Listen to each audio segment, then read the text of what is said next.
Another day, another house. Nakakatuwa lang kasi ang dami nang nakatayong bahay dito. Samahan niyo ako ngayon para i-meet ang isa sa client namin na bumili dito sa Madonna Residences. At after almost 2 years ay finally malapit nang matapos ang bahay nila. Kausap nga pala nila sa kabilang line ang parents nila. Kasama nga rin namin dito yung mga engineers ng Madonna Residences.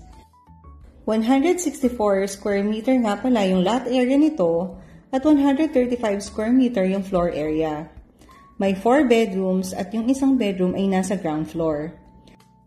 3 naman ang CR, isa sa baba, isang shared bathroom sa second floor at isa sa master bedroom. Ite-turn over nga pala namin ito sa client ng furnish.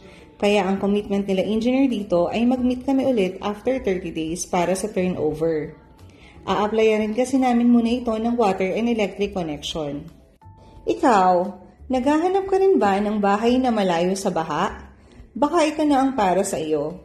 I-message mo ako para masendan kita ng details at ma-schedule natin ng pre-site viewing.